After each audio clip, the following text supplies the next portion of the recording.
कैसे हो सभी, मैं हूं आपका दोस्त कृष्ण पूनिया। बात करेंगे आज कई अभयारण्यों के बारे में जानकारी लेंगे।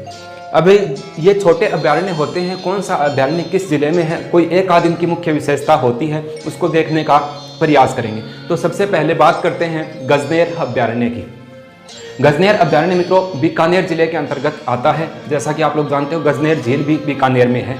गजनेर अभयारण्य जो है ये बटबड़ पक्षी के लिए जाना जाता है। बटबड़ पक्षी को ही रेत का तितर भी कहा जाता है। तो याद रखना मित्रों, गजनेर अभयारण्य कहाँ पर है? बीकानेर में। बटबड़ पक्षी कहाँ पर पाए जाते हैं? गजनेर अभयारण्य में। नेक्स्ट अपने देखें तो इसमें आगे चलें तो आगे आता है माचिया सफारी अभयारण्य। माचिया सफारी अभयारण्य जो है इसका संबंध जोधपुर जिले से है, यानी माचिया सफारी अभयारण्य कहाँ है? तो जोधपुर में। याद रखना मित्रों, यहाँ पर माचिया सफारी अभयारण्य में देश का पहला बायोलॉजिकल पार्क स्थापित किया गया है, यानी मरु वानस्पतिक केंद्र भी इसी के अंदर स्थापित किया गया है। मरु वानस्पतिक केंद्र कहाँ है? तो माचिया सफारी जोधपुर में। यह अभयारण्य भी तालछापर अभयारण्य की भांति कृष्ण मृगों के लिए जाना जाता है। तो आपको इतना ही याद रखना है कि देश का पहला मरु वानस्पतिक केंद्र कहाँ स्थापित किया गया है? तो माचिया सफारी अभयारण्य जोधपुर में स्थापित किया गया है।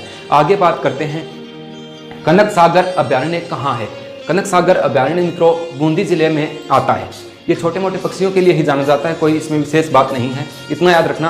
कनक सागर अभयारण्य कहाँ है? तो बूंदी में है। शेरगढ़ अभयारण्य कहाँ है? शेरगढ़ अभयारण्य बारां जिले में बना हुआ है।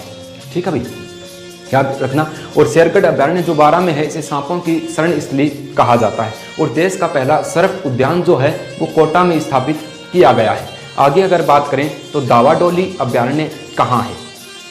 दावाडोली अभयारण्य मित्रों राजसमंद जिले के अंतर्गत आता है। आगे अगर बात करें चंबल गढ़ियाल अभयारण्य। चंबल गढ़ियाल अभयारण्य है मित्रों, ये चंबल नदी पर स्थापित किया गया है। इसमें घड़ियाल मुख्य रूप से पाए जाते हैं और चंबल एकमात्र ऐसी नदी है जिस पर अभयारण्य स्थापित किया गया है। चंबल गढ़ियाल अभयारण्य राजस्थान के अलावा उत्तर प्रदेश और मध्य प्रदेश में भी फैला हुआ है। तो ये 3 राज्यों में फैला हुआ अभयारण्य है चंबल गढ़ियाल अभयारण्य। ठीक है, अपने बात करें तो कोटा में अधिक इसका फैलाव है। आगे अगर देखें तो कुंभलगढ़ अभयारण्य की बात करते हैं। कुंभलगढ़ अभयारण्य राजसमंद जिले में है। इसके अलावा इसका कुछ भाग पाली और उदयपुर में भी आता है। तो याद रखना कुंभलगढ़ अभयारण्य राजसमंद में है, कुछ भाग इसका पाली में भी फैला हुआ है। कुंभलगढ़ अभयारण्य जो है ये किसके लिए प्रसिद्ध है? दूसर मुर्गों के लिए प्रसिद्ध है। आगे अगर बात करें बंदबारेठा अभयारण्य।